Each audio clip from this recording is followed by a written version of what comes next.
Bonsoir à tous. Le week-end s'annonce très bien chez vous, j'espère. Merci en tout cas de terminer cette semaine de travail en notre compagnie. C'est bien évidemment le grand rendez-vous. Bienvenue à chacun et à tous. Ce soir sont invités un consultant en développement, un jeune entrepreneur, un gestionnaire de patrimoine culturel et bien évidemment un spécialiste de la coiffure. Ils seront tous sur ce plateau dans un instant, juste derrière la météo.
Et c'est le grand rendez-vous. Je ne vous informe pas, vous le savez déjà, au Bénin, nous sommes en saison pluvieuse, période propice bien sûr à l'inondation. L'inondation est donc de mise au Bénin pendant cette période.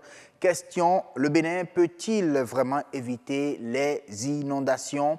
On va y répondre avec un consultant en développement. C'est dans un instant. Alors, des têtes bien faites, le Bénin en possède et ces têtes-là vraiment innovent. La rubrique Expert va vous faire découvrir une application mobile qui vient à votre secours en temps de difficulté. Et ça s'appelle le e-secours. Alors, le Fonds des arts et de la culture est sous un nouveau format désormais depuis février dernier. Est-ce synonyme de plus d'efficacité au Bénin en matière de financement et de la promotion des arts? On va répondre à la question tout à l'heure sur Horizon Culture. Et puis, les Africaines sont à l'occidental. Est-ce qu'on peut ainsi définir le port des perruques par les femmes africaines? Sujet à débattre sur Beauté au pluriel de ce grand rendez-vous qui va vous présenter le journal tout à l'heure à 19h45. Nadège Sani déjà en place pour les titres. Bonsoir Nadège. Bonsoir à vous Assoum Gaba. On vous retrouve dans un instant à 19h45, mais avant, dites-nous quel est le menu principal du 19h45. Merci à vous, Assoum. Bonsoir, chers téléspectateurs. Savez-vous que le choix de la tenue en télévision ne se fait pas au hasard?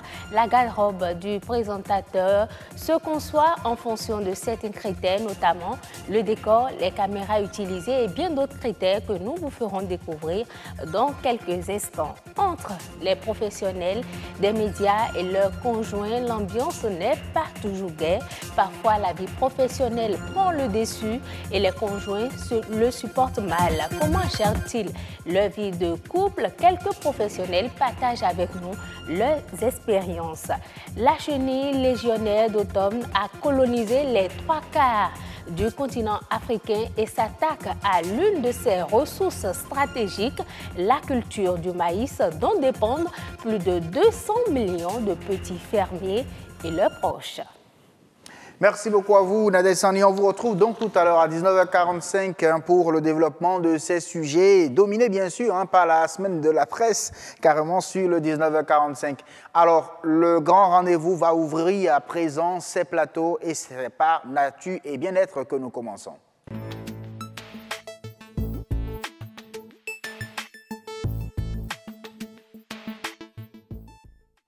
Une question sur nature et bien-être aujourd'hui. Le Bénin peut-il éviter les inondations? Puisque nous sommes en saison pluvieuse, on va débattre de la question dans un instant. On suit d'abord ce reportage signé Christelle. Bientôt, c'est la grande saison pluvieuse et Cotonou aura les pieds dans l'eau.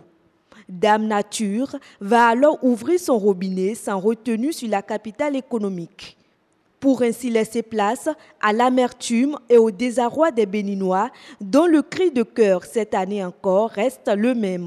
Il faut vider les caniveaux de temps en temps. Ce n'est pas à l'approche des pluies qu'on va vider les caniveaux. Un mois ou bien 2 semaines, si on peut vider les caniveaux de temps en temps, ce serait bon. En temps de pluie, les difficultés s'amoncellent. Les boues par-ci, les flaques d'eau par là. La circulation est difficile. Nous invitons les autorités compétentes à nous aider dans ce sens. Que tout un chacun de nous sache sa part de responsabilité. Tout Cotonou sera inondé. La mairie ne peut pas tout faire. En passant par dans l'eau d'abord, il y aura la maladie. Et aussi, le courant peut surgir quelque part pour qu'il y aura encore d'autres choses comme tentation de mort. Cotonou est situé en dessous du niveau de la mer. La ville est bâtie sur les marécages. Une position géographique qui scelle davantage son sort en saison de pluie. Cotonou, son site tel qu'il est, pour le transformer, il faudra des travaux spécifiques. Que les inondations soient importantes, comme certains la prévoient, ou qu'elles soient moins importantes. De toute façon, il y a la saison pluvieuse qui conduit à une période d'inondation à Cotonou. En prévision aux inondations de cette année, la direction du service technique de la mairie de Cotonou prend ses responsabilités. Il y a des actions de préparation du terrain, donc de la ville, avant que les pluies ne tombent. Le curage des ouvrages d'assainissement pluvial est terminé dans certains arrondissements. Dans d'autres, c'est encore en cours. Et ensuite, nous avons procédé aux travaux de rechargement. Il y a d'autres travaux qui vont se faire, tels que la réfection des voies revêtues, le curage et le recalibrage des bas-fonds et couloirs d'écoulement pour pouvoir faire passer l'eau. D'autres mesures préventives impliquent la population elle-même. Les inondations, ce n'est pas quelque chose qui se vit en vase clos. Les populations savent qu'il y a inondation, les populations dedans, mais c'est d'abord la sensibilisation. La sensibilisation pour les mesures à prendre lorsque les inondations sont là. Mais ce qui nous concerne, nous spécialement au service technique, c'est de les conseiller et de les appeler à la conscience citoyenne qui consiste à ne pas boucher nos ouvrages d'écoulement. Sauver Cotonou de la furie des eaux, c'est visiblement une longue et laborieuse tâche à laquelle s'attellent les différents responsables impliqués dans le volet assainissement de la plus grande métropole de notre pays. En plateau avec un consultant en développement, il s'agit bien sûr de M. Georges Kochou. Bonsoir. Bonsoir. Merci d'accepter notre invitation. Merci de m'avoir invité sur votre plateau. C'est en tout cas un plaisir pour nous de vous avoir sur ce plateau. Oui, Amandine Aniabossou, bonsoir. Bonsoir à vous, Assion Gaba. Christelle l'a dit déjà à l'attaque dans ce reportage. Elle disait que les Cotonois auront encore le pied dans l'eau cette année. C'est ça, Assion Gaba, on l'avait déjà dit, la saison des pluies est source d'inondations, surtout dans certains quartiers de Cotonou. Et vous avez déjà posé la question, Monsieur Georges Kochou, est-ce que le Bénin peut-il gérer les inondations? Merci pour votre question. Je crois que ce n'est pas une question de si on peut gérer. On a tout pour pouvoir gérer les inondations. Gérer les inondations, je vois ça sous 2 angles, principalement. Le premier angle, c'est de tenir compte des infrastructures actuelles pour éviter qu'il y ait inondation dans un premier temps ou pour éviter que l'inondation ne s'aggrave. Et ça, c'est la gestion qu'on appelle le day-to-day. Mais il y a l'autre forme de gestion et que je ne sais pas si on voit la même chose que moi. Ce que moi je vois, c'est quoi? Oui. Nous avons une merveilleuse portion de terre. Si il vous arrivait de voir Cotonou entièrement du ciel, vous vous rendrez compte que la nature a tout prévu pour Cotonou. Nous sommes en bordure de mer. Il y a une lagune qui donne sur un lac, Nokwe, qui est très vaste. Et avec des embranchements de bas-fonds un peu partout, pour qu'en réalité, quand l'homme va s'installer dans les milieux habitables, qu'il n'y ait jamais d'inondation. Maintenant, ce que j'ai toujours entendu, c'est que nous sommes en dessous du niveau de l'eau. Et Cotonou n'est pas la seule ville dans cette situation dans le monde. Mais ce qu'on n'a pas fait, c'est que on n'a pas empêché que l'homme aille s'installer là où l'eau doit rester. Et si, supposons un instant, on était tellement peuplé qu'on avait besoin de laisser l'homme s'installer là où l'homme ne devait pas s'installer, on a oublié que nous avons une autre arme, ou bien une autre solution. Laquelle? Qui est celle qui consiste à aller plus en profondeur pour nos lacs, lagunes et bas-fonds. Je vais vous dire quelque chose. Est-ce que vous avez vu un bas-fond creusé sous forme de lac artificiel à Cotonou une fois? Non. Ça veut dire que ce n'est pas encore géré. Parce que sans ça, les eaux que vous collectez, vous comptez seulement sur le fait qu'il y a les lagunes et la mer pour les recevoir. Mais la nature, sachant qu'il y avait ces receveurs naturels, oui, mais a permis qu'il y ait des bas-fonds.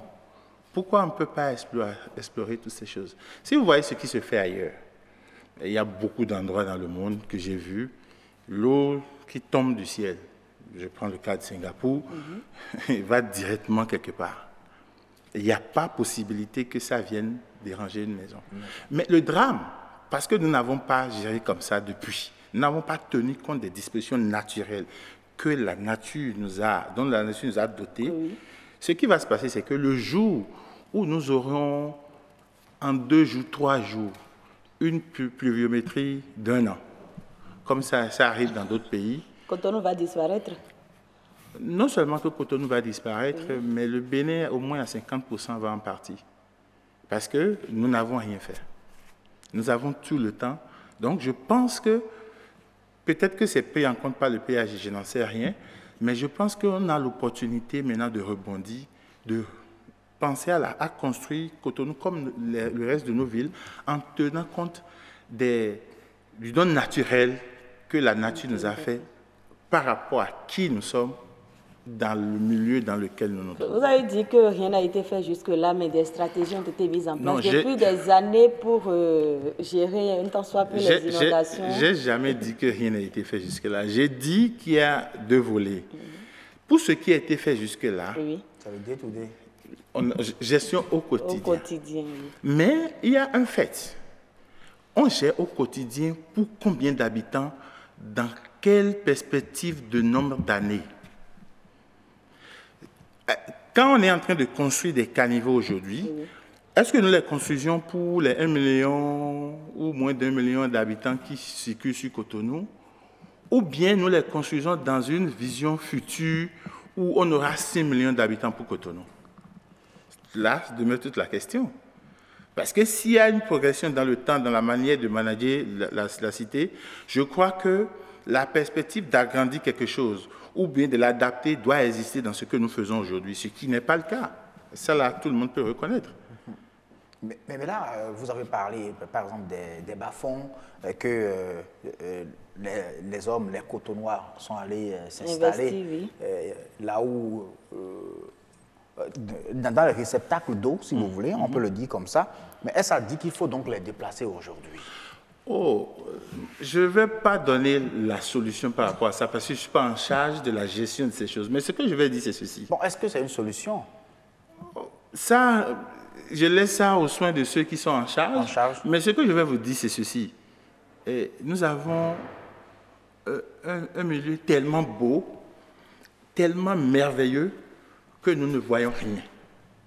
Parce que, vous imaginez, de la beauté de Cotonou, puisque ce que vous dites rentre dans le plan d'habitat, et quel modèle d'habitat nous voulons pour notre pays, pour quel type de population. Voilà. Puisque le choix de l'habitation détermine beaucoup de choses, même le nombre d'enfants que les gens font. Cherchez un peu, vous allez voir pourquoi au Japon, par exemple, les maisons sont petites d'une certaine manière. Tout ça, il y a beaucoup d'éléments qui entrent en ligne de compte.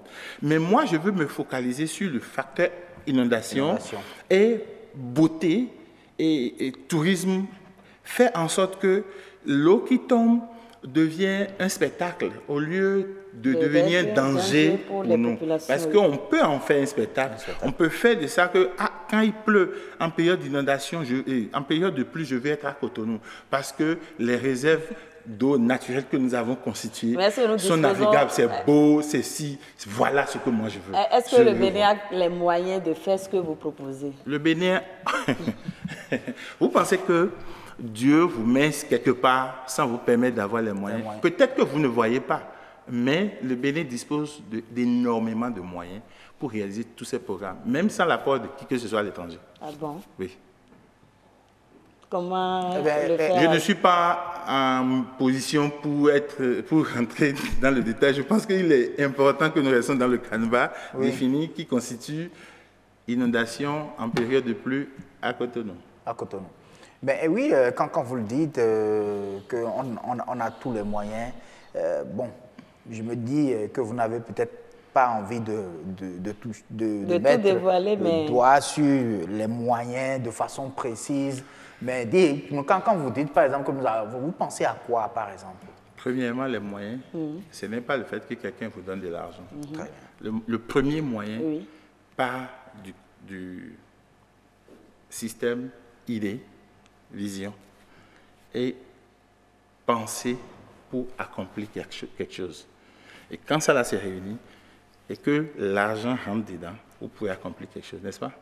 Mais si vous n'avez pas la vision, vous ne voyez pas ce que vous voulez faire, avec quels moyens dont vous voulez disposer, vous pouvez accomplir quoi? Il n'y a rien. Mais on a les moyens. C'est un autre débat. Très bien. Si nous sommes invités pour parler de ça, nous allons donner des plans qui vous permettront de voir que, mais en fait, le problème n'était pas en réalité complexe. Vous savez quoi? Je ne jette la pierre à personne. Non. L'époque qui vous reçoit détermine aussi votre vision. Voilà. Et ce que vous avez vu vous permet de la voir grande ou petite. Donc, tout ça là dépend de la personne, dépend de ce que la personne voit, afin de pouvoir mettre en place ou en pratique quelque chose. Okay. Mais à l'heure où nous sommes, je dis que ce n'est pas un problème, mais c'est juste un petit défi de la nature pour nous amener à voir ce que nous n'avons jamais vu. Mais en attendant tout ce que vous proposez, qu'est-ce qu'il faut faire aujourd'hui pour faire face aux inondations de 2018? Aujourd'hui, à l'heure où nous sommes, le DST a prévu... Parler de curage de caniveaux et autres. Oui, la DST a prévu... La direction a prévu curage de caniveaux... Aménagement de certaines voies d'accès... et d'autres. Mais j'ai un petit problème. Le petit problème que j'ai, vous savez, quand je longe la bordure de mer, le plus grand réservoir pour recevoir l'eau qui tomberait du ciel sur Cotonou, c'est d'abord la mer. Mais jetez un coup d'œil sur les sorties que nous avons de Cotonou sur la mer pour voir le taux d'écoulement, la rapidité de l'eau sortie de Cotonou pour aller là-bas. Ça vous donnerait toute l'idée de ce que je n'ai pas envie de dire. C'est faible, selon vous? Vous pouvez aller regarder. Vous savez quoi? La meilleure manière de dire les choses, tous les téléspectateurs n'ont pas la possibilité d'aller voir. Vos caméras sont là pour aller constater aux divers points de sortie de la ville la grandeur ou la petitesse de ce que c'est. Et maintenant, s'il y a des experts parmi vous, ils peuvent calculer le débit de sortie et ils peuvent voir, OK, si jamais on a telle quantité d'eau ici, en combien de temps ça va partir au niveau de la mer? Mais puisque, si je suppose que la DST a fait son travail et l'eau est en train de partir, maintenant quand l'eau est en train de sortir, avec quelle vitesse l'eau sort? Je ne peux rien dire de ça. C'est des données qu'on devait avoir en fait. Qu'on devait vraiment avoir. On va approfondir alors le sujet Assim Gaba. Oui, moi j'ai compris, hein, comme je l'ai souvent dit, le développement c'est ici d'abord. Dans la tête, oui. Tout le reste, ce sont que des instruments qu'on utilise pour accomplir ce qui vient de notre tête, tout simplement. Merci beaucoup à vous, M. Kochou. Merci. On espère bien que vous allez revenir sur le plateau pour vraiment approfondir la question, puisqu'en 15 minutes, nous pensons que vous n'avez pas dit exactement ce qu'il faut en réalité pour les Béninois. C'est un plaisir, vous savez. Nous sommes nés au Bénin, on n'a pas choisi. Voilà. Et nous nous sommes retrouvés sur ce territoire. Et tout ce que nous avons et qui peut permettre à ce que, pour le petit séjour que nous avons à faire sur la surface de la Terre, ce soit un beau séjour, nous sommes prêts à mettre ça à disposition. Merci déjà. Merci à vous, Amadine Naniabosso. Excellent week-end. Allez, excellent week-end à vous. Également, nous allons continuer, bien sûr, parlant des têtes bien faites, en tout cas pour le Bénin. Je le disais, le Bénin en a réellement. Et on va vous faire découvrir une innovation béninoise en matière de technologie de l'information et de la communication. C'est l'espère.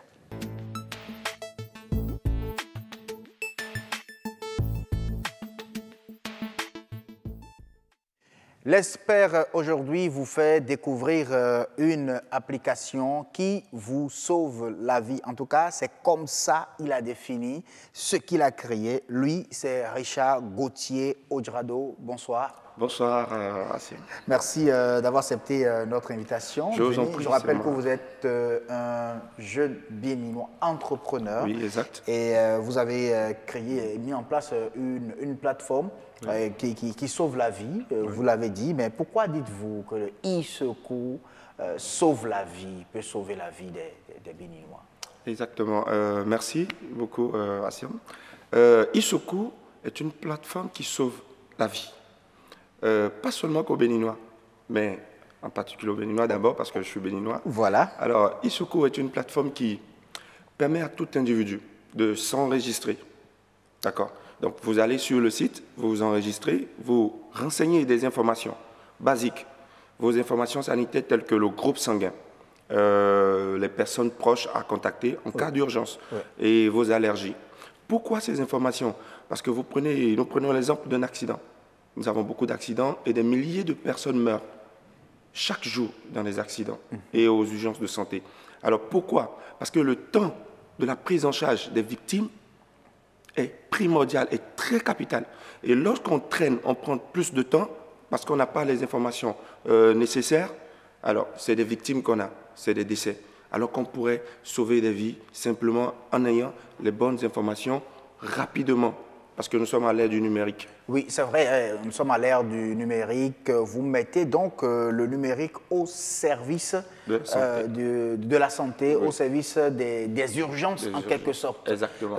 Mais dites-nous, comment est-ce que quelqu'un qui est, se retrouve, on continue toujours avec l'exemple d'un cas d'accident, quelqu'un qui se retrouve qui est victime d'accident par exemple, il n'est pas aussi apte à donner des informations. Comment est-ce que les autres arrivent donc à en savoir un peu plus, à avoir l'idée d'aller sur le e-secours et tout le reste? Comment est-ce possible? Merci. C'est une excellente question.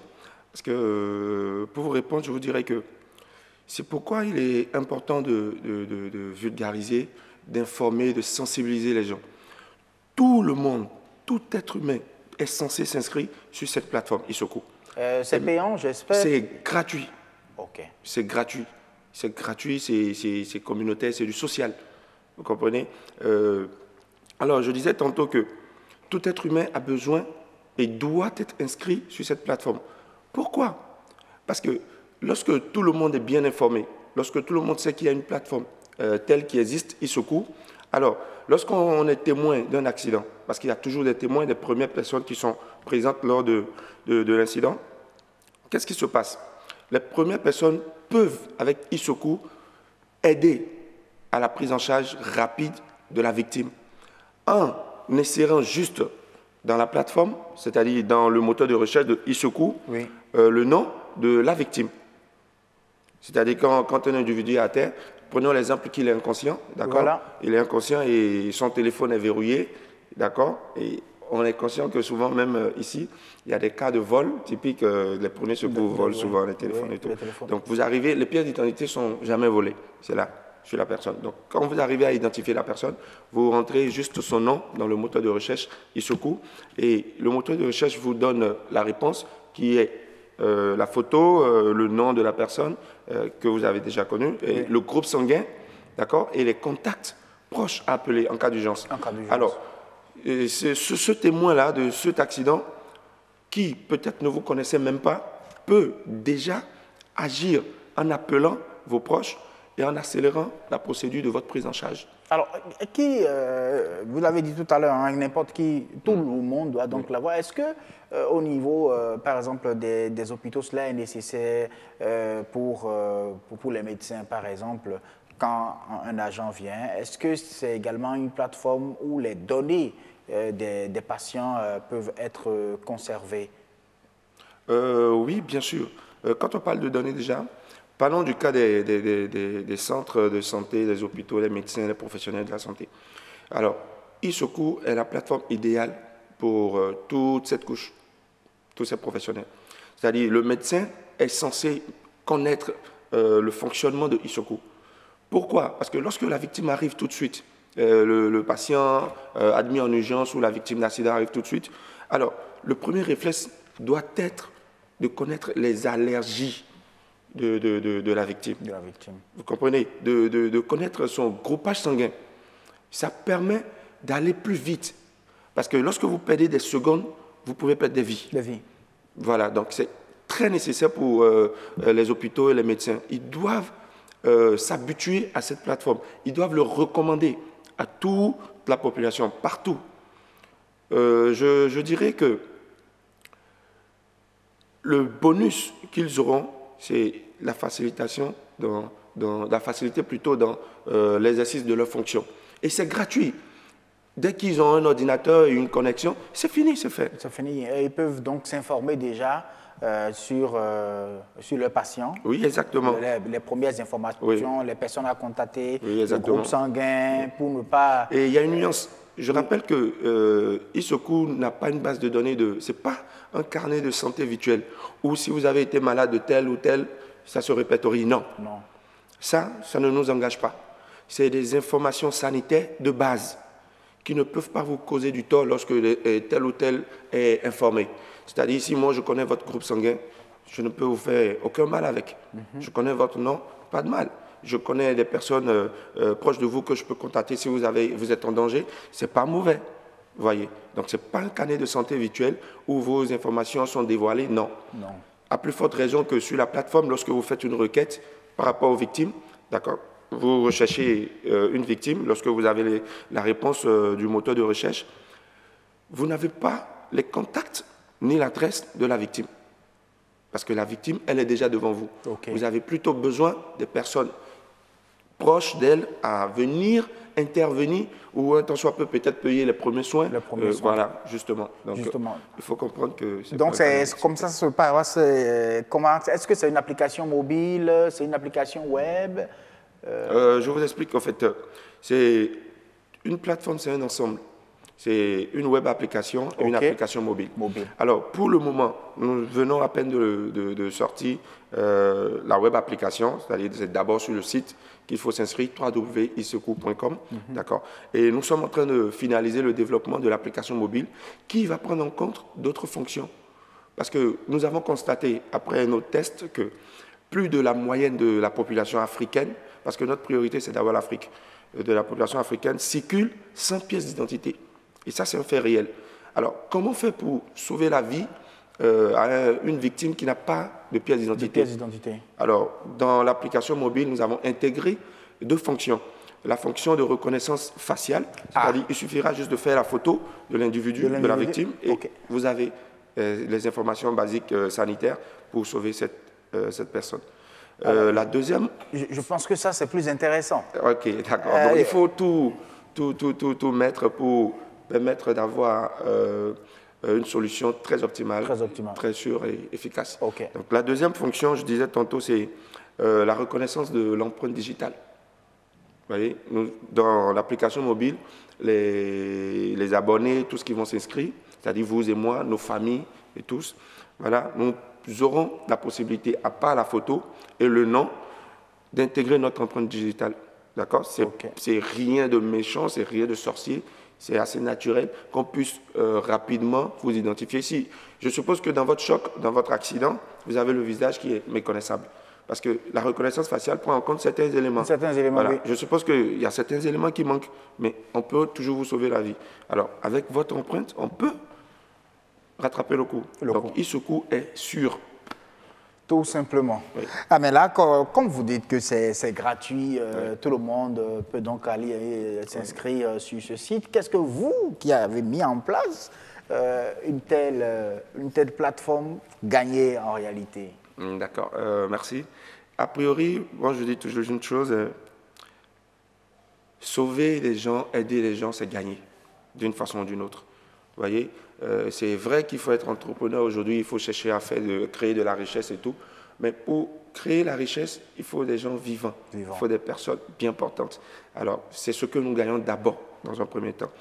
Mais après, nous avons d'autres services que nous comptons bientôt apporter sur la plateforme, qui vont nous permettre de gagner un tant soit peu à notre niveau aussi, pour permettre au système d'être assez autonome et de tourner, parce qu'il y aura du personnel qui va travailler. Oui. Vous imaginez, Issoku, c'est une grosse plateforme qui aura des équipes partout, dans tous les pays, vous voyez, c'est énorme. Donc il faut que la plateforme dans chaque pays permette une autonomie financière.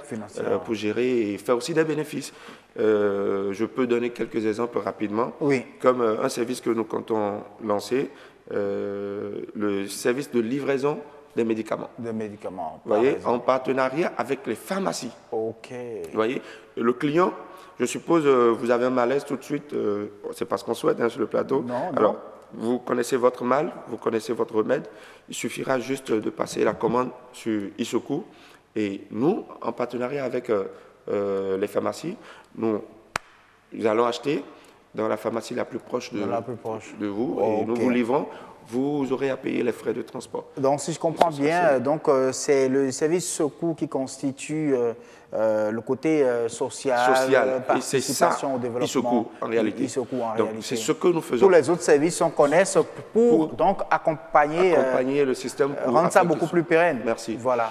Et il y a un autre point que je voulais soulever. Il y a plusieurs services, comme par exemple retrouver les pharmacies de garde les plus proches de chez soi, les centres de santé, les hôpitaux les plus proches de chez soi. Et tout ça, c'est gratuit. C'est gratuit. Vous voyez? Voilà. Nous avons un autre système que nous voulons lancer bientôt sur Issoku. C'est l'espace de dons en équipement et en finances pour les hôpitaux. Voilà. Ça, c'est des dons. Donc, nous agissons, nous voulons que nos hôpitaux, nos centres de santé soient bien équipés.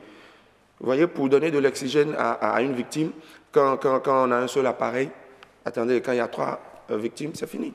Ok, donc peut-être tout à l'heure, je me rendrai sur la plateforme pour déjà m'inscrire. Et oui, c'est important. Inscrire déjà mes empreintes et tout le reste. Voilà, oui, et inscrire tous les membres de sa famille. C'est important. Quand on aime les proches, les gens qu'on aime, qui sont tous les jours avec nous, qui font notre bonheur, il faut les inscrire.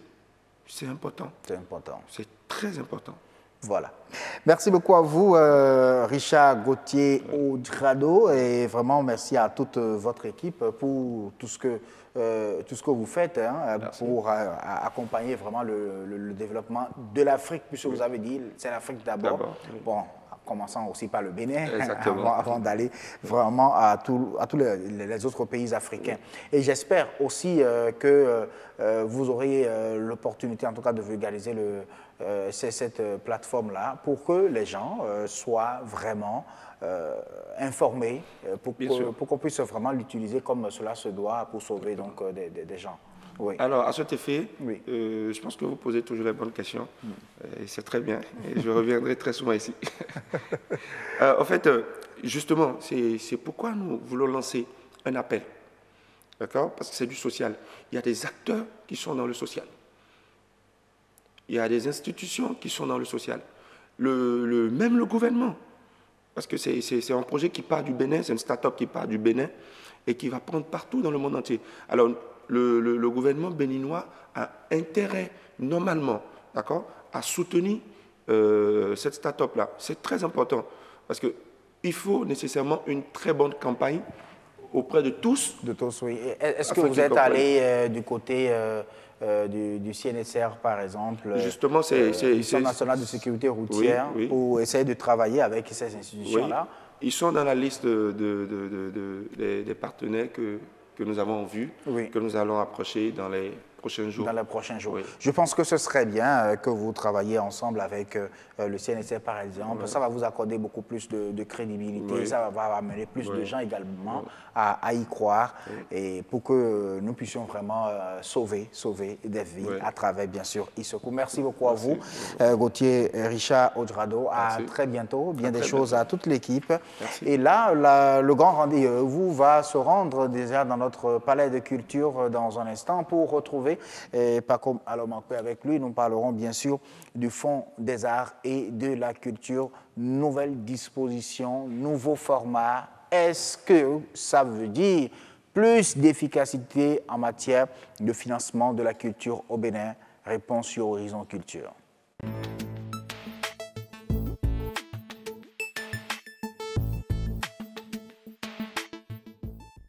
Horizon Culture, il faut déjà dire que le gouvernement béninois a changé un peu les choses en matière, bien sûr, de financement de la culture au Bénin. Il a adopté le 14 février dernier, en Conseil des ministres, un décret portant approbation des statuts du Fonds des arts et de la culture. Alors, l'objectif premier étant donc de financer la promotion des arts et de la culture au Bénin. Et pour aborder le sujet, nous avons bien sûr tendu nos micros aux acteurs culturels qui font bien évidemment des propositions sur le mode de financement du Festival international de théâtre du Bénin, par exemple le FITEB. Suivez le reportage de Patrick. Le Festival international de théâtre du Bénin a 28 ans. Né en 1990, la première édition du FITEB s'est tenue en 1991. Devenu le seul grand rendez-vous de théâtre du Bénin culturel, le FITEB 2018 est mis en berne. Doit-il disparaître ou exister? Les avis sont unanimes.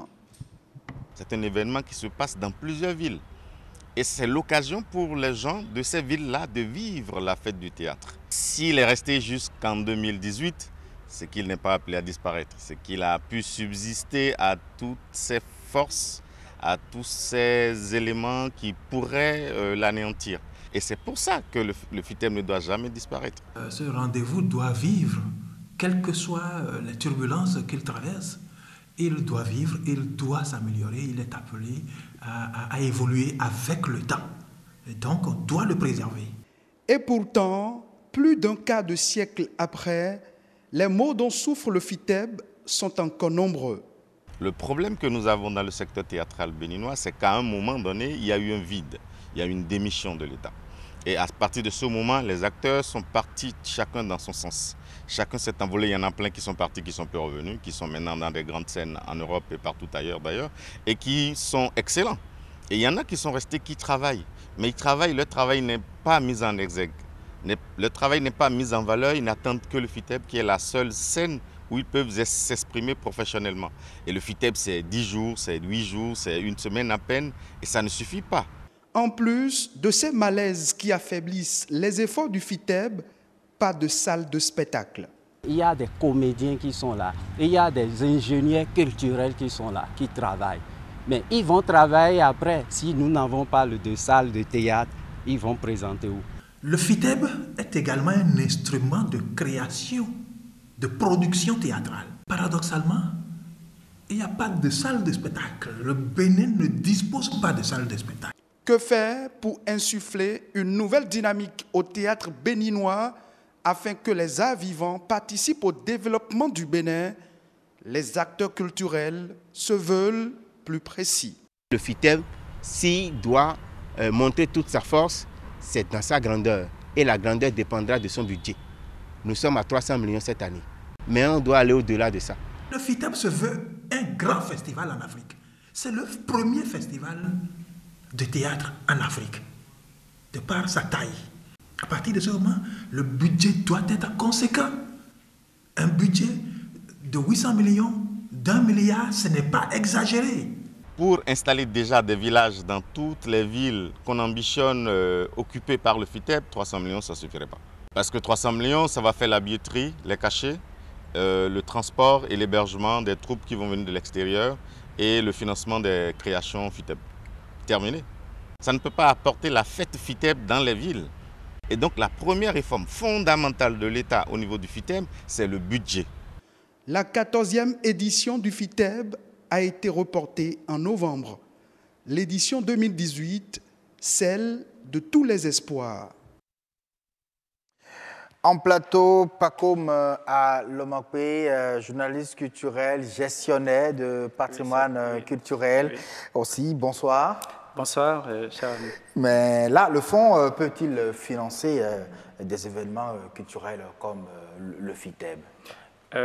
Bon, nous parlons bien évidemment du Fonds des aides de la culture. Je crois que le financement du FITEB est un financement spécial qui est mis en œuvre, mobilisé par le gouvernement de façon directe. Et donc, c'est une communication qui est présentée au Conseil des ministres et la communication permet à ce que l'autorité, donc avec toute l'équipe gouvernementale, prend la décision d'accompagner. Et vous voyez, le financement, c'est beaucoup. C'est on a parlé souvent de 300 millions pour cette année. Oui.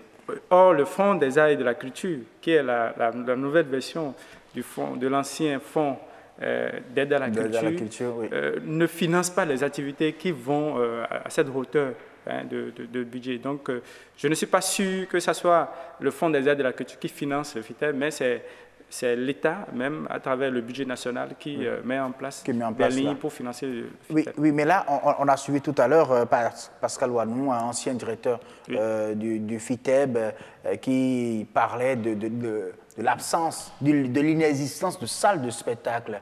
Est-ce que le fonds ne peut pas financer, par exemple, la construction de ces salles de spectacle, quitte à ce que le FITEB puisse les utiliser pour... Oui, je crois que si nous remontons un peu dans le passé, le fonds d'aide, à la culture a financé des rénovations ou réflexion des espaces de diffusion de produits culturels. Nous pouvons citer l'ancien cinéma Le Bénin. Le Bénin. Il y a la maison de la culture de Ouida et bien d'autres. C'est sur toute l'étendue du territoire national. Donc c'est déjà un effort qui est déjà en place. Et effectivement, le fonds peut financer ces infrastructures. Mais au-delà du financement des infrastructures, de façon directe par le fonds est habilité aussi à accompagner les initiatives privées. Qui ont mis en place des espaces culturels comme Artistique Africa. Espace TIF, ici et au nord, nous avons Ancrage, et puis à Ouida, Afrique des Sites. En fait. Oui, il y a aussi Ouadada. Oui, Ouadada, à Porto Novo, voilà. Oui. Et donc ces équipements, normalement, en principe, comme leur activité relève de la promotion et de la valorisation du patrimoine culturel, et donc que c'est l'État qui est le garant de cette responsabilité, donc en principe, l'État devait accompagner ces infrastructures. Voilà. Ces infrastructures-là, bon, donc les infrastructures qui vont aider le FITEB à mieux... Voilà, à se répartir et à mieux diffuser ses produits sur toute l'étendue du territoire national. En principe, il devait y avoir un accompagnement. On ne peut pas oublier notre espace, l'espace de notre ami Tony, qui est à Espace Maïton, à Calavi. Voilà. Voilà. Et je crois que la pratique, oui, le FITEB s'associe avec ces espaces-là pour la diffusion de ces spectacles. Oui.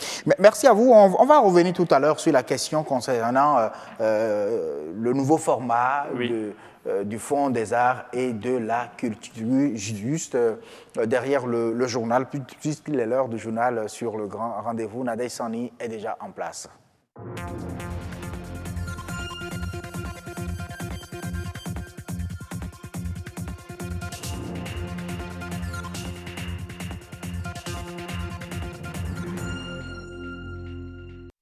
Mesdames, Messieurs, bonsoir, bienvenue dans ce journal. Voici les grandes lignes.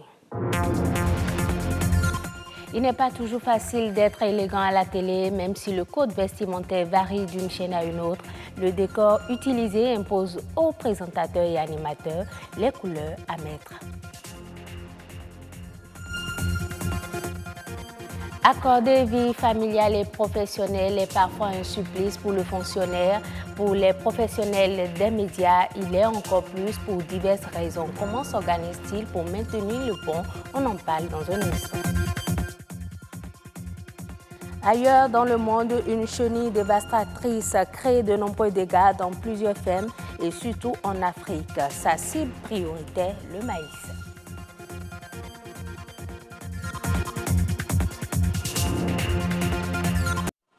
Le choix des couleurs est banal, parfois délicat pour le présentateur télé. Il doit tenir compte du décor pour choisir les couleurs de son habillement. D'autres, parfois, n'y font pas attention. Dans ce reportage de Armel Dosukago, Igor Ayoso et Jules Akoyiko, journalistes et spécialistes, se sont prononcés. Presque une exigence, l'habillement est un outil de travail pour un présentateur télé. Mais l'apprentissage en la matière n'est pas un préalable pour l'exercice du métier. Chaque journaliste se contente de se faire une idée de ce que doit être le comportement vestimentaire d'un présentateur. Il y a plein de choses qui entrent en ligne de compte. Le caractère de l'émission elle-même, le plateau qui sera dressé et puis le décor, si vous voulez. L'essentiel, c'est qu'à l'écran, ça paraisse beau. L'essentiel, c'est qu'à l'écran, ça soit, disons, agréable et non agressif. Je n'ai pas une trop grande importance pour mettre tenue à la télé. Pour moi, l'essentiel, d'abord, c'est que ce soit une tenue correcte, que ce ne soit pas trop libre et que ça respecte quand même ceux à qui vous vous adressez le matin. Il n'y a pas de normes précises, imposables aux journalistes. C'est l'impression générale qui se dégage. Mais les spécialistes s'accordent sur un minimum de normes qui devraient être respectées. Ce que tout le monde peut voir, c'est que la télévision est un cadre symétrique. Du coup, pour certaines émissions qui sont d'ordre classique, qui sont des émissions classiques de la télévision, comme des émissions de type d'information, le journal et autres, parce qu'on veut que le présentateur soit sérieux et qu'il impose son autorité dans l'information qu'il donne pour qu'il soit crédibilisé, on tend à centrer ce présentateur dans ce qu'il fait. Et quand on le met au centre du cadre pour qu'il soit symétrique, on estime qu'il faut qu'il s'habille de manière à ce que cette symétrie puisse se retrouver de chaque côté de ce cadre-là. En matière de télévision, quand l'image n'est pas symétrique, cela distrait le téléspectateur. Cela empêche le téléspectateur de se concentrer sur l'information qui est donnée. Donc on appelle cela un bruit. Il est tout aussi important de tenir compte de certains détails. La caméra et les jeux de lumière peuvent intervenir aussi dans le choix vestimentaire du journaliste. Mon travail ici, par exemple, c'est de voir que l'éclairage qui est fait dans le studio impose au présentateur de s'habiller d'une certaine manière. Ensuite, la caméra que vous avez impose au présentateur de s'habiller d'une certaine manière. Cette caméra admet-elle de pouvoir filmer ce que nous appelons des moirés? Enfin, les moirés sont les déformations optiques que la caméra est obligée de se faire parce qu'elle n'arrive pas à filmer certains détails. Alors, si vous portez des rayures, par exemple, la caméra, parce qu'elle n'arrive pas à reproduire les rayures, se retrouve à vous donner des déformations optiques qui ne sont pas les détails réels vus à l'œil nu. Donc, si la caméra est trop sensible au moiré, on dira aux téléspectateurs, aux présentateurs, excusez-moi, de ne pas porter des rayures. Le plaisir du téléspectateur dépend largement de la beauté des images à la télé. L'habillement en est un élément fondamental. Il participe à la présence du journaliste sur le plateau et complète le décor.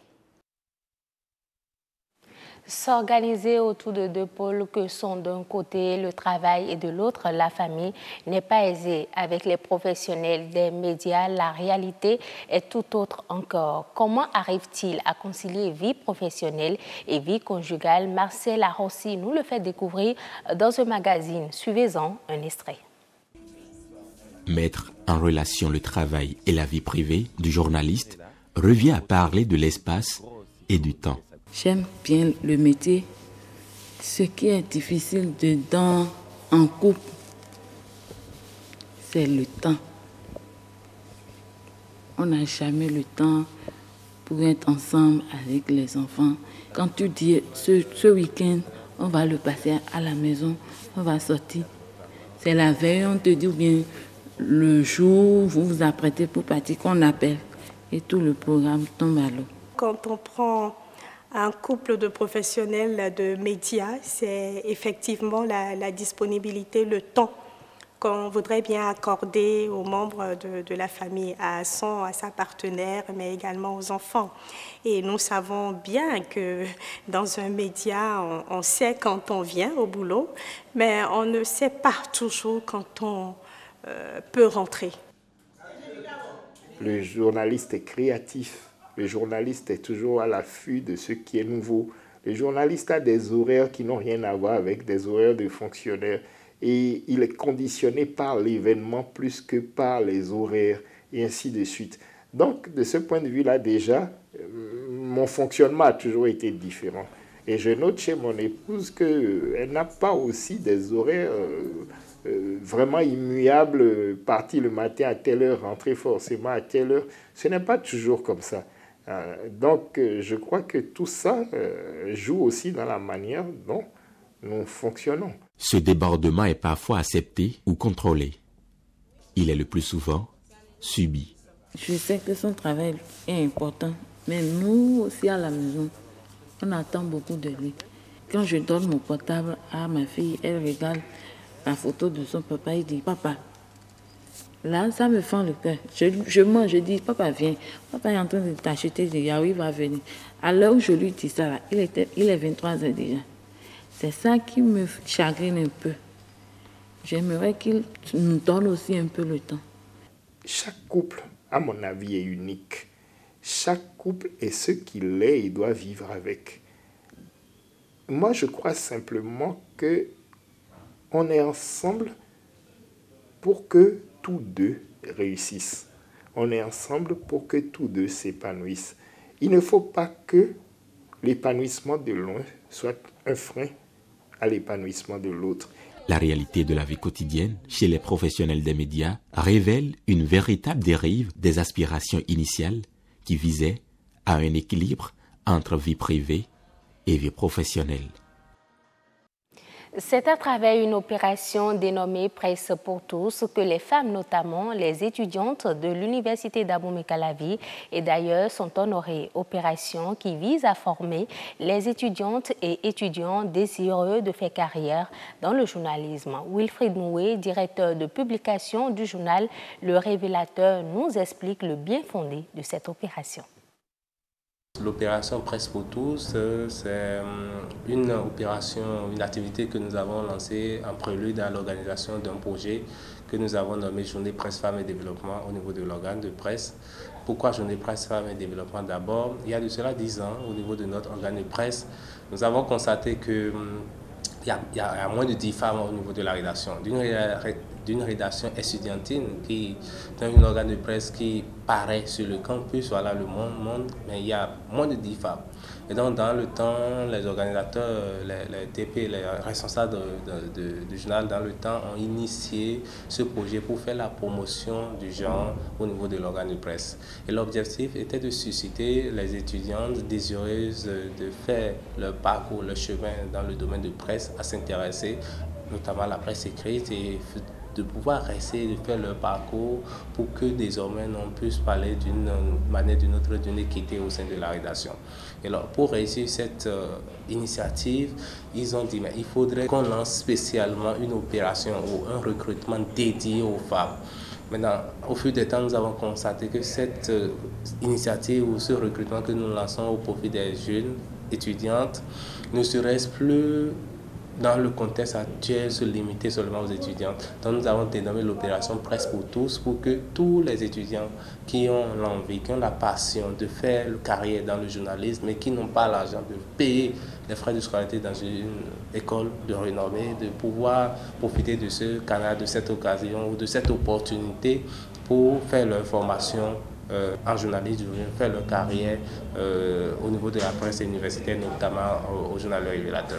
Il faudrait qu'elles s'y engagent véritablement dans les actions de développement, dans les associations pour militer. Parce que ce n'est que seul par le militantisme et le savoir-faire qu'elles puissent s'imposer.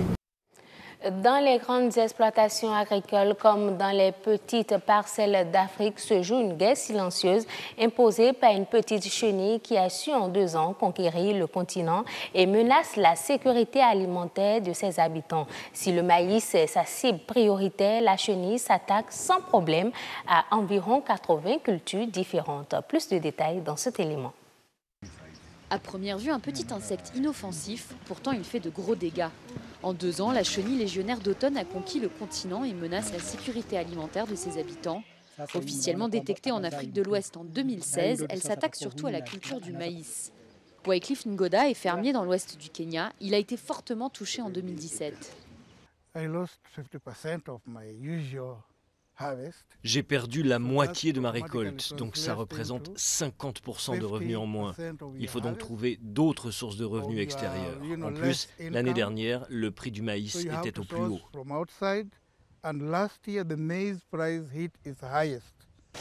Plus de 200 millions de fermiers et leurs proches dépendent financièrement de la culture du maïs sur le continent, d'où l'inquiétude des scientifiques.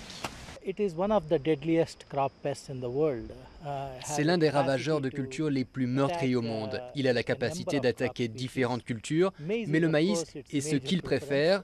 Et le maïs étant l'aliment de base de l'Afrique, il y a une vraie menace de sécurité alimentaire. La chenille légionnaire en état de larve se niche dans la végétation entourant l'épi. Sa durée de vie est relativement courte, 1 mois et demi, mais durant ces 2 dernières semaines, elle se transforme en papillon et peut parcourir jusqu'à 100 km en une seule nuit. Pour riposter, il existe plusieurs solutions dont les pesticides, mais il faut en changer régulièrement car la chenille crée des résistances. Certains utilisent des détergents domestiques ou encore d'autres méthodes plus artisanales. L'année dernière, ils ont utilisé des cendres et ça a fonctionné pour certains. D'autres mettent de la terre dans l'entonnoir de la culture et cela a fonctionné pour certains d'entre eux. Parce que je pense que ça suffoque, ça étouffe l'insecte. Faute de solution miracle pour éradiquer la chenille, les chercheurs préconisent des semailles précoces et de passer en mode culture alternée pour augmenter les rendements et compenser ainsi les pertes. C'est la fin de cette édition. Merci de l'avoir suivi. Passez un agréable week-end en compagnie de nos programmes. Merci beaucoup à vous, Nadège Sani. On vous retrouve donc la semaine prochaine pour d'autres éditions du journal. Alors, retour en plateau avec Pacôme Alomokpe, gestionnaire de patrimoine culturel. On retient tout simplement que le Fonds des arts et de la culture peut donc servi à financer la construction des salles de spectacle, par exemple, pour la diffusion des créations, et que le FITEB, on nous a servi tout simplement de cas d'études. Alors, mais en termes d'innovation, pour revenir bien sûr au Fonds des arts et de la culture, en termes d'innovation, le gouvernement a procédé à la réduction de la taille du conseil d'administration qui passe désormais de 15 à 7 membres. Mesure nécessaire? Oui, nécessaire sans doute parce que ceux qui l'ont pensé ont jugé utile qu'il faut réduire le nombre. On rappelle qu'au début, avant, lorsqu'on parlait du fonds d'aide à la culture, c'est chaque domaine relevant de la culture qui a, au niveau du conseil d'administration, un représentant. Donc, quand vous prenez la musique traditionnelle, il y a un représentant. Quand vous prenez le théâtre, il y a un représentant. Quand vous prenez les arts de la scène, il y a un représentant. Quand vous prenez le livre, il y a aussi un représentant, ainsi de suite. Ainsi de suite. Alors, maintenant, on a jugé utile de réduire le nombre. Et quand on dit réduire le nombre, c'est pour faire plus d'économies. Nous pouvons se faire cette idée-là. Parce qu'on les payait. Bon, ils ont des indemnités, en fait. Les anciens membres du conseil d'administration avaient des indemnités et on leur demandait de ne pas eux-mêmes introduire des dossiers pour avoir encore le financement du fonds d'aide à la culture d'alors. Mais bon, dans la pratique, il y a eu quelques je vais dire dérapages ou comportements qui ne respectent pas ce qui est mis dans les documents officiels. Oui. Bon, aujourd'hui, nous sommes à 7 membres et les acteurs culturels, toutes les catégories et tous les corps confondus ont seulement 2 représentants. 2 représentants. Oui, dans le conseil actuel. La question c'est, vous voyez, ils étaient environ une dizaine, une vingtaine. Aujourd'hui, ils se retrouvent à 2. Il y aura certainement plus d'économies. Et les 5 autres Les 5 autres viennent un peu des institutions de la République. Donc, il y a le ministère des Finances qui envoie une personne. Je crois j'ai entendu parler du patronat qui envoie une personne. Le ministère de la Culture aussi a des éléments et la présidence aussi a des représentants dans le conseil. Alors, nous supposons que c'est pour plus d'efficacité. Voilà. Peut-être que pour être plus percutant et plus efficace, le nombre n'est pas toujours ce qui détermine l'efficacité sur le terrain. Mais il y a des inquiétudes toujours parce que nous ne sommes pas sûrs que les 2 puissent défendre les dossiers dans tous les secteurs de la culture. Vous savez, il y a notre aîné Gaston Egedi qui est là et puis Salou aussi qui sont les 2 là qui sont là.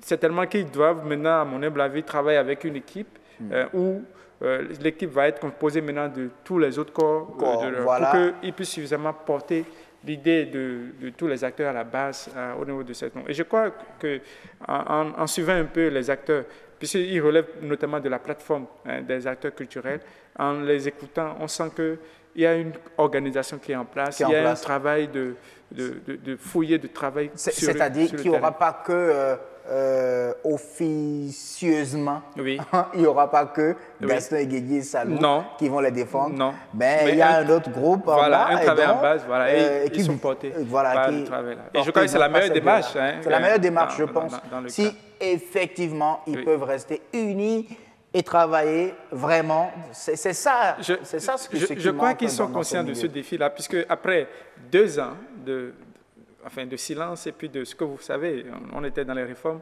il est question que le secteur reprenne vie.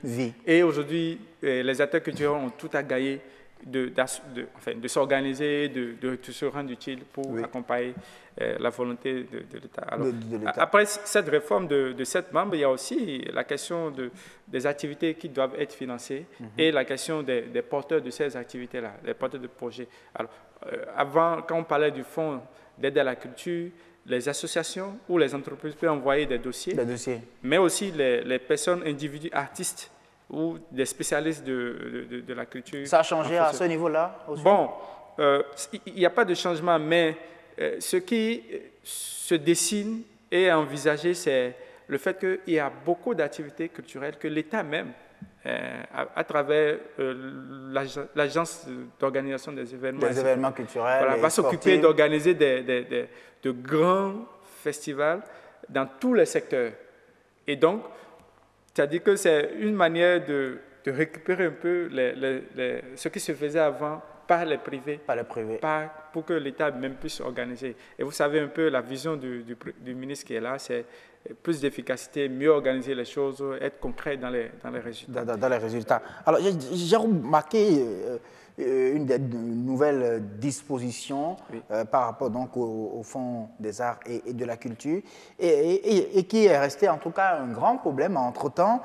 C'est la promotion des artistes et surtout du soutien à la diffusion des œuvres par les médias au niveau national et à l'international. Parce que quand on remarque, on prend le cas par exemple du Nigeria, il a été dit, bon, les rumeurs courent que c'est l'État nigérian même qui finance la diffusion au niveau des grandes chaînes. Et c'est ça qui fait que leur musique prenne en réalité. Est-ce que vous pensez qu'avec cette disposition, la musique béninoise pourra prendre également ou d'autres disciplines artistiques? Je crois que la promotion, elle est vitale pour la diffusion et la consommation des produits et œuvres culturelles. Alors, qui va s'en occuper? C'est l'État, vous savez. Parce que c'est vrai, ce sont les privés qui... C'est dans la Constitution même, hein, que c'est l'État qui assure la promotion. Bien sûr, et la charte culturelle, et même au niveau des outils réglementaires, comme des conventions, etc., l'État a pris l'engagement d'accompagner le financement. Et je crois que donc c'est une option que nous pouvons souhaiter que l'État mette en place. Et je pense, pour avoir suivi le ministre de la Culture, lorsqu'on a fait la relance du secteur, il a fait une conférence où il a rencontré tous les acteurs pour parler de la stratégie de la relance. Je crois qu'il y a une préoccupation affichée du ministre, je vais dire de ce département ministériel, d'accompagner Maintenant, la question, c'est comment ça va être fait. Bon, nous espérons quand même qu'il y a de belles perspectives. Parce que quand il y a financement de la création, il faut financer aussi la promotion. Absolument. L'idéal serait, à mon humble avis, que suffisamment, on associe d'abord les journalistes sur le plan national. D'abord local et national, et les journalistes sur le plan régional, donc pour que dans une collaboration de contrat, partenariat public-privé, l'État puisse vraiment définir une politique pour susciter la promotion. Maintenant, la question, c'est quelles sont les œuvres qui vont être davantage promues. Ça ne va pas être de n'importe quoi, parce que ça ne va pas être du copier-coller de l'extérieur que nous allons... Il faut l'authenticité de la production culturelle, donc par exemple des chansons inspirées de notre culture, des réalisations, des créations d'œuvres d'art ou d'œuvres théâtrales inspirées de notre culture. Normalement, donc il doit y avoir ce tri-là, ce tri pour présenter les meilleurs. Parce que, vous savez, je ne vais rien vous apprendre, la promotion par les médias, c'est à double tranchant. À double tranchant. Quand c'est mal fait, ça vous retourne négativement. Voilà. Merci beaucoup à vous, Paco Maloma. J'espère bien qu'on aura un créneau beaucoup plus large pour vraiment analyser ces nouvelles dispositions au niveau, bien sûr, du Fonds des Arts et de la Culture. Merci beaucoup. Tout à fait, c'est moi qui vous remercie. D'être venu. Allez, le grand rendez-vous. On va se retrouver cette fois-ci sur la toile pour suivre les informations concoctées, bien sûr, par Océane Amoussou et présentées par Herman Amégan.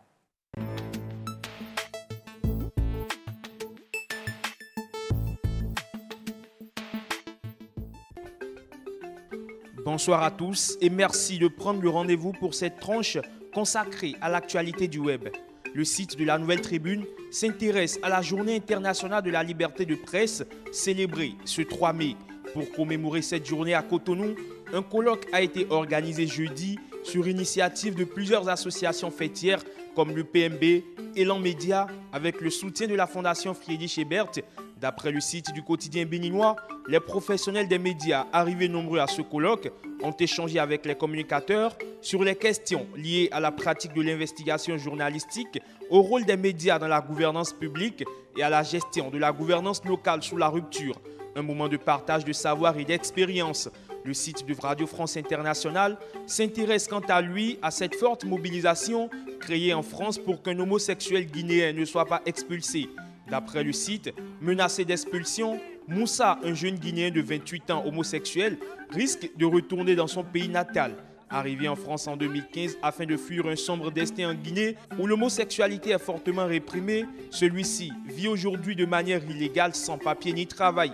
Il pouvait compter sur l'aide et le soutien de l'association AIDS qui tente de faire partager son histoire sur les réseaux sociaux. Un acte qui n'a pas eu les effets escomptés et après un mois de détention, Moussa a finalement été emmené à l'aéroport afin d'être renvoyé en Guinée. Face à sa résistance et sa non-coopération, celui-ci aurait été placé en garde à vue afin d'être entendu. Dénonçant une politique migratoire loin des standards véhiculés par la République française, l'association AIDS demande que l'État agisse afin de protéger les personnes homosexuelles venant de pays dans lesquels ils pourraient être persécutés, emprisonnés, voire tués. Pendant ce temps, le prix Nobel de littérature 2018 est reporté. Il n'y aura pas de prix Nobel de littérature cette année. L'annonce a été faite ce vendredi matin à Stockholm par l'Académie suédoise, révèle toujours RFI. Cette institution était fragilisée depuis plusieurs mois suite à des révélations sur des agressions sexuelles et des malversations financières en son sein. Des révélations qui s'accumulent autour du très influent Jean-Claude Arnault, marié à une académicienne. Ce dernier aurait agressé au moins 18 femmes, profité indûment de l'argent de l'Académie et même divulgué avant l'heure le nom des lauréats. Incapable de faire le ménage en son sein, miné par des démissions qui rendaient impossible l'attribution du prix Nobel, l'Académie s'est finalement rendue à la seule décision qui s'imposait. Il n'en restait pas moins que cette décision est exceptionnelle. Il faut remonter à 1949 pour retrouver une année sans prix Nobel de littérature. Les immortels désigneront l'année prochaine 2 Nobel de littérature, le prix 2018 et le prix 2019. Fin de cette revue du web. Merci de l'avoir suivi. Bon week-end à tous. Voilà, merci beaucoup à vous pour le couple ActuWeb aujourd'hui, Océane et puis Herman. Le grand rendez-vous, on jette un tout dernier coup de regard sur le tableau des prévisions météo avant de partir.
Vraiment, merci à tous.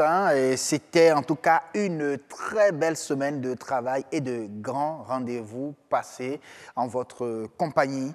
L'équipe vous promet 5 autres grands rendez-vous dès lundi. Merci beaucoup et bon week-end sur BV24. Ciao.